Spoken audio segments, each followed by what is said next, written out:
کہ اللہ کے رسول صلی اللہ علیہ وسلم ارشاد فرماتے ہیں لِكُلِّ شَيْءٍ قَلْبٌ وَقَلْبُ الْقُرْآنِ یاسین، ہر چیز کا ایک دل ہوا کرتا ہے اور قرآن کا دل سورہ یاسین ہے، یعنی دل ہے۔ اب دل کی کیا حیثیت ہوتی ہے کسی بھی چیز میں آپ کو اچھی طرح سے معلوم ہے۔ دل جو ہے رئیس کی حیثیت رکھتا ہے، امیر کی حیثیت رکھتا ہے جسم کے اندر، اسی طرح قرآن عظیم میں سورہ یاسین امیر کی حیثیت رکھتا ہے، دل کی حیثیت ہے۔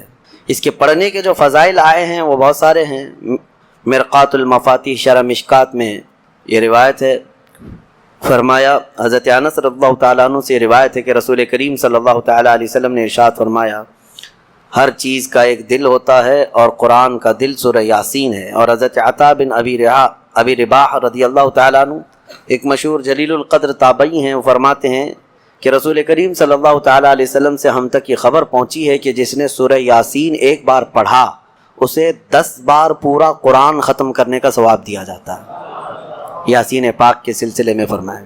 اور اس کے علاوہ حضرت معقل بن یسار رضی اللہ تعالیٰ عنہ یہ بھی روایت کرتے ہیں کہ نبی پاک صلی اللہ تعالیٰ علیہ وسلم نے ارشاد فرمایا کہ جس نے صرف اللہ کی رضا کے لیے سورہ یاسین شریف پڑھی اللہ تعالیٰ اس کے شروع کے گناہ صغیرہ اور کبیرہ معاف فرما دیتا ہے۔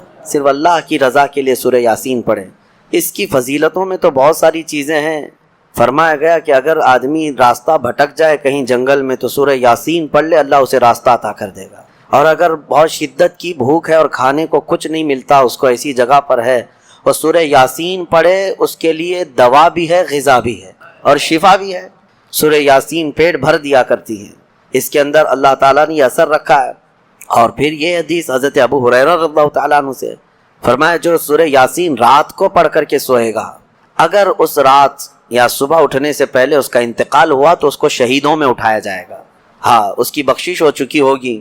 اور پھر یہ نبی پاک صلی اللہ تعالیٰ علیہ وسلم نے بھی ارشاد فرمایا، حضرت معقل بن یسار سے یہ بھی روایت ہے کہ حضور نے فرمایا اس کو اپنے مردوں کے قریب پڑھا کرو، یعنی جو شخص انتقال کے قریب آ چکا، نزع کا وقت ہے، سکرات کا وقت جس کو کہتے ہیں، ایسے وقت میں اس کے سرہانے کے پاس بیٹھ کر سورہ یاسین کی تلاوت کریں۔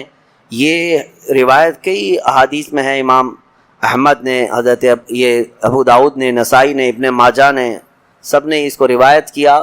اور یہ فرمایا گیا ہے کہ جو سورہ یاسین کی تلاوت ہوتی ہے قریب الموت شخص کے پاس تو اس کے روح نکلنے کی تکلیف میں اللہ آسانی فرما دیتا ہے، تخفیف ہو جاتی ہے۔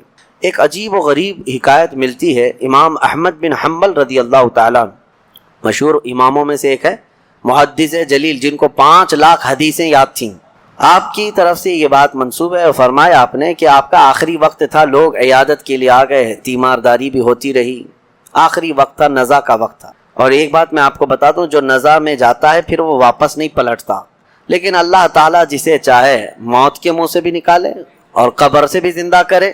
امام احمد بن حنبل کے متعلق ہے کہ وہ نزع کے حالت میں جا کر قریب الموت تھے، اس کے بعد پھر وہ صحیح بھی ہو گئے، پھر آ گئے، کیونکہ انہیں کچھ بتانا تھا۔ کہا کہ میری روح نکلنے کے قریب تھی، نزع کا وقت تھا، شدت کا درد تھا، ایسا درد کہ مکھی بیٹھے تو لگتا پہاڑ بیٹھا ہوا ہے، ایسی تکلیف۔ فرماتے ہیں اسی اثنا میرے پاس ابلیس آیا اور پانی لے کر کے آیا، مجھے ایک بوند پانی بھی ایک ندی کے برابر لگتا، اور وہ کہتا احمد بن حنبل میری طرف دیکھو، میں میٹھا پانی لایا ہوں، زندگی بھر تم جس کی عبادت کرتے تھے اس نے تو تم کو تکلیف میں چھوڑ دیا، لیکن میں تمہیں تکلیف میں نہیں چھوڑوں گا، تم نے مجھے پہچانا ہی نہیں، میں اصل بندوں کی دیکھ بھال کرتا ہوں۔ عزیزان اکرامی، یہاں پر میں رک کر کے ایک بات کہوں گا، ابھی ایک دنیا میں فرقہ جنم لیا ہے، بلکہ یہ کافی سالوں سے ہے، عباد الشیطان ان کو کہا جاتا ہے، یہ ڈیول ورشپرز، شیطان کے بندے، شیطان کی پوجا کرنے والے، اور ابلیس کو وہ رب العالمین کہتے ہیں۔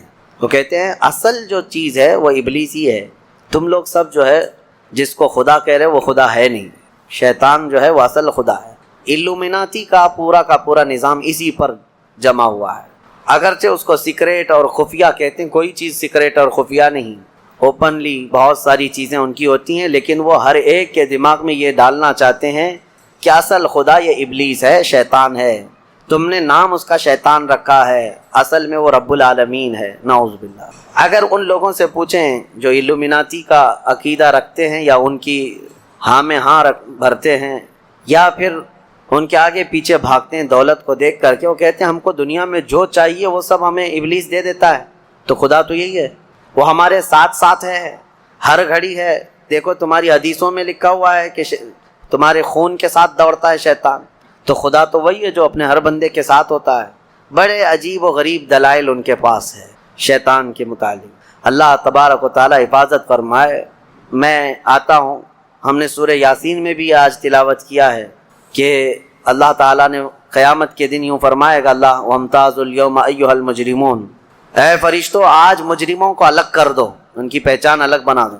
أَلَمْ أَعْهَدْ إِلَيْكُمْ يَا بَنِي آدَمَ أَلَّا تَعْبُدُوا الشَّيْطَانَ، اے آدم کی اولاد کیا میں نے تم سے عہد نہیں لیا تھا کہ تم شیطان کی عبادت نہیں کرو گے؟ وَأَنِ اعْبُدُونِي، اور میری عبادت کرو گے، هَذَا صِرَاطٌ مُسْتَقِيمٌ، یہ سیدھا راستہ ہے۔ وَلَقَدْ أَضَلَّ مِنْكُمْ جِبِلًّا كَثِيرًا، اس نے تم کو گمراہ کر دیا غلط عادتیں ڈال کر کے۔ افلم تکونوا تعقلون، کیا تمہیں عقل نہیں ہے؟ یہ قیامت کے دن شیطان کے پجاریوں سے کہا جائے گا۔ اب پھر رب تعالیٰ فرماتا ہے ہذہ جہنم التی کنتم توعدون اصلوہا، یہ وہی دوزخ ہے جس کا تم سے وعدہ کیا گیا تھا، ڈالو ان کو اس میں۔ پھر اللہ تعالیٰ فرماتا ہے الیوم نختم علی افواہہم، آج ہم تمہارے منہ پر مہر لگا دیں گے، مہر لگا دی جائے گی۔ تکلمنا ایدیہم وتشہد ارجلہم بما کانوا یکسبون، تمہارے ہاتھ ہم سے بات کریں گے، تمہارے پیر گواہی دیں گے تم کیا کیا کرتے تھے۔ قیامت کا منظر ہے سورہ یاسین میں۔ میں جو بات عرض کر رہا تھا وہ ادھوری نہ رہ جائے۔ امام احمد بن حنبل کی موت کا وقت تھا، وہ کہتے ہیں شیطان آ گیا، ابلیس کہنے لگا میری طرف دیکھو، میں تمہارا اصل رب ہوں، میں تمہیں تکلیف میں نہیں چھوڑ سکتا، فلاں فلاں فلاں۔ کہتے ہیں میں عجیب کشمکش میں تھا کہ اس کے ہاتھ سے پانی لے لوں، مجھے مصیبت میں اس حالت میں یہ مدد کے لیے آئے، کیا کروں کیا کروں۔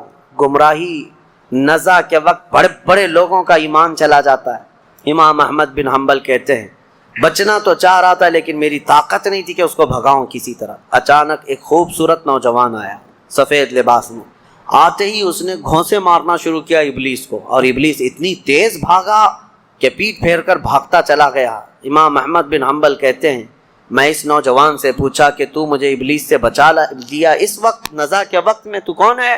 اس نوجوان نے کہا میں سورہ یاسین ہوں جس کی تم روزانہ تلاوت کرتے ہو، تم روزانہ جو مجھ کو تلاوت کرتے ہو میں وہ سورہ یاسین ہوں۔ نزع کے وقت سورہ یاسین ایمان کی حفاظت کرے گا، یہاں تک کہ قیامت کے دن اپنے پڑھنے والے کی یہ سفارش کرے گا اللہ کی بارگاہ میں کہ اللہ یہ میری تلاوت کرتا تھا، اس کی بخشش فرما۔ قرآن عظیم میں اللہ رب العزت ارشاد فرماتا ہے اور ہم ضرور ضرور تمہاری آزمائش کریں گے، تمہیں آزمائیں گے۔ کن چیزوں سے آزمائیں گے؟ تمہارا امتحان ہوگا۔ 4 چیزوں کا ذکر اس آیت میں آیا ہے۔ بِشَيْءٍ مِّنَ الْخَوْفِ، تمہیں ڈر دے کر کے کسی چیز کا، خوف سے تمہیں آزمایا جائے گا۔ وَالْجُوعِ، اور بھوک کے ذریعے سے آزمایا جائے گا۔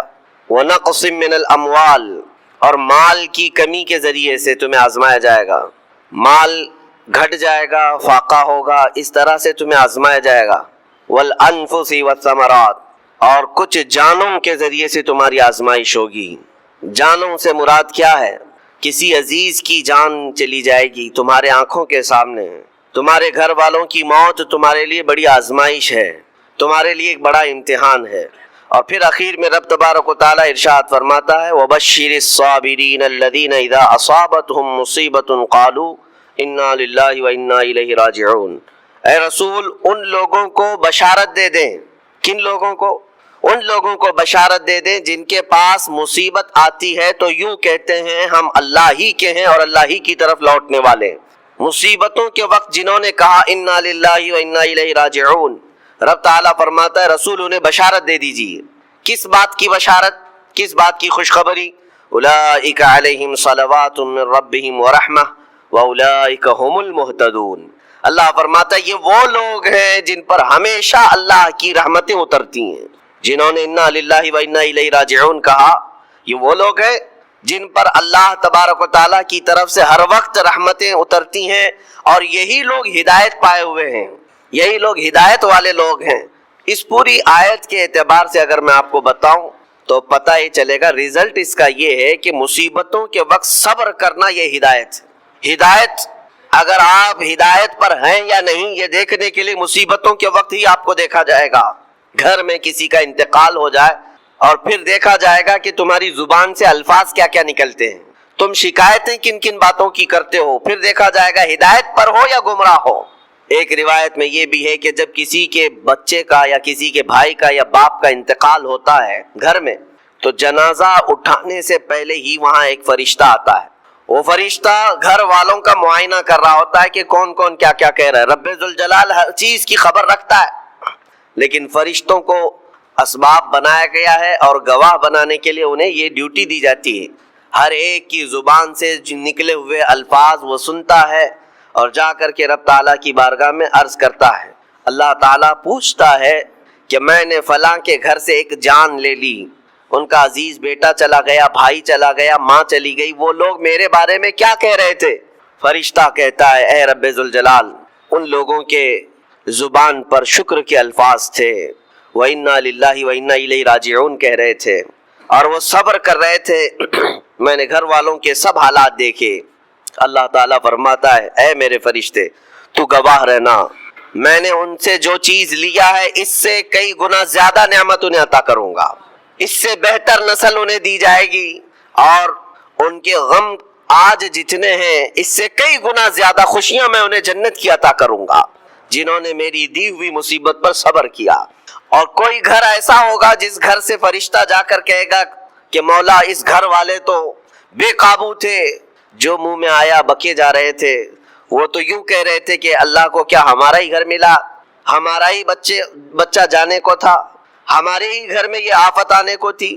اس طرح کے الفاظ وہ کہہ رہے تھے اور رب تبارک و تعالیٰ کو ظالم کہہ رہے تھے۔ اللہ تبارک و تعالیٰ اپنے جلال کا اظہار فرماتا ہے، ارشاد فرماتا ہے فرشتے کو اے فرشتے تو گواہ رہنا، انہوں نے میرے بارے میں جیسا گمان کیا اب میں ان کے ساتھ ویسا ہی سلوک کروں گا۔ اللہ تبارک و تعالیٰ کے ساتھ یہ گمان جس طرح بندہ کرے گا اللہ تعالیٰ اس کے ساتھ اسی طرح کا سلوک فرمائے گا۔ اس کو ارحم الراحمین ہی تصور کرو۔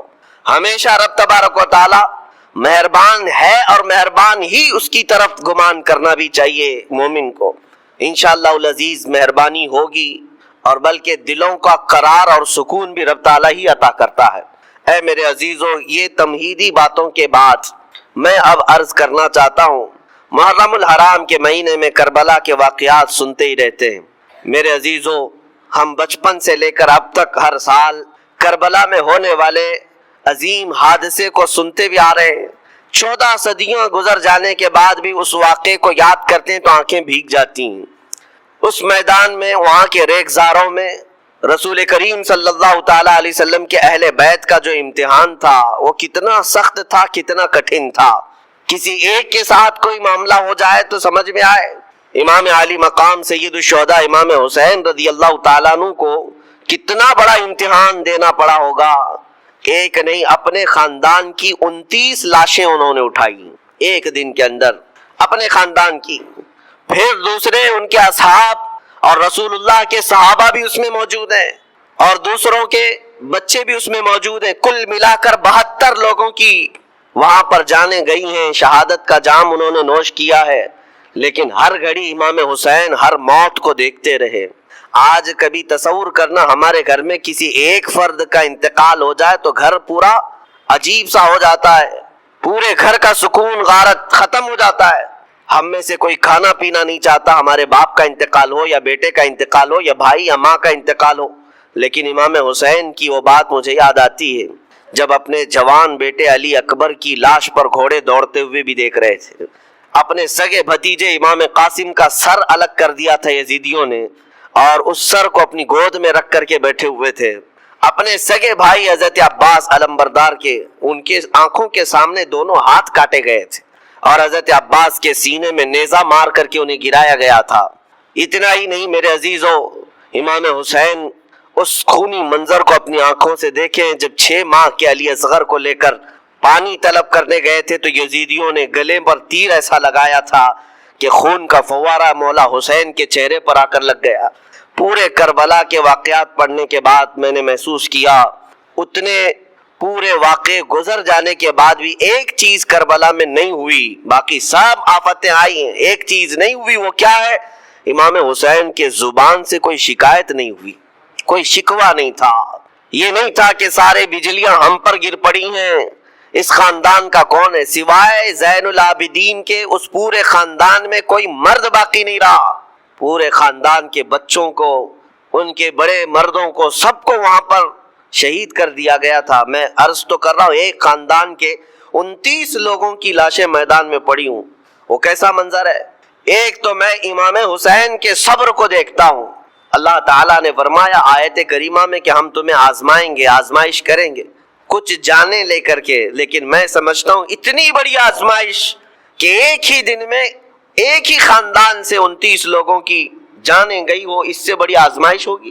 یہ کتنی بڑی آزمائش ہے اور کتنا بڑا امتحان ہے۔ اب یہ بھی میں آپ کو بتا دوں کہ کس کے ساتھ کیسی آزمائش ہوتی ہے، کس کے ساتھ کیسا امتحان ہوتا ہے۔ آپ کو سردی بخار دے کر کے آزمایا جاتا ہے، کسی اور کو کچھ اور بیماریاں دے کر، یا کسی اور کو کسی اور مصیبت کے ذریعے سے، لیکن یہ آزمائش کی جو کیٹیگری ہے وہ کیسے طے ہوتی ہے پتہ ہوں؟ میرے آقا صلی اللہ تعالی علیہ وسلم نے فرمایا جس کا ایمان جتنا بلند ہوگا ویسی ہی آزمائش آئے گی۔ یہ کربلا کے امتحانات سے یہ بات تو ثابت ہوتی ہے کہ امام حسین کے ایمان کا درجہ کیا رہا ہوگا، ان کے ایمان کا مقام کیا رہا ہوگا، اس ایمان کی بلندی کے اعتبار سے ان پر آزمائش آئی۔ اسی لیے تو بزرگوں نے فرمایا کہ ہم میں سے کوئی بھی امام حسین کے صبر کو نہیں پہنچ سکتا۔ استقامت اور صبر یہ دو چیزیں ایسی ہیں، اچھے اچھے لوگوں کے پیر ڈگمگا جاتے ہیں۔ استقامت کا مطلب ہے ڈٹے ہوئے رہنا حق پر، اور یہ سب کو نہیں مل پاتا، یہ خصوصیت سب کو حاصل نہیں ہوتی۔ ایک امام حسین کی وہاں پر ہم نے استقامت دیکھی اور ان کا صبر دیکھا۔ دوسرے سب سے بڑا صبر جو ہم نے دیکھا ہے وہ سیدہ زینب رضی اللہ تعالیٰ عنہا کا۔ وہ خاتون امام حسین کی سگی بہن ہیں، سیدہ فاطمہ الزہرا کی بیٹی ہیں، حیدر کرار کی نور نظر میرے آقا صلی اللہ علیہ وسلم کی گود میں کھیلی ہوئی ہیں۔ سیدہ زینب سلام اللہ علیہا جب وہ کربلا کے میدان میں موجود تھیں، ان کی عمر مبارک بھی تقریباً 55 سال کے قریب تھی۔ 55 سال کی اگر خاتون میدان میں یہ تمام خونی مناظر دیکھ رہی ہو، ہماری عورتوں کو آپ جانتے ہیں کہ ایک چھوٹی سی مصیبت پر واویلا مچاتی ہیں، اور سیدہ زینب وہ ہیں جن کے خود سگے شہزادے عون اور محمد ان کی آنکھوں کے سامنے مارے گئے تھے اور ٹکڑے کیے گئے تھے۔ سیدہ زینب سلام اللہ علیہا اس پر بھی خاموش رہی، لیکن اندازہ کرو جب سارے شہید ہو گئے تھے، امام حسین اپنے خیمے سے نکلنے کو تھے، جب کربلا کے میدان میں خود گھوڑے پر سوار ہونے کو تھے، جانتے ہیں یہ منظر کیسا رہا ہوگا۔ عورتیں تو ماتم کرتی ہیں ایسے حالات میں، لیکن وہ اہل بیت کی عورتیں تھیں۔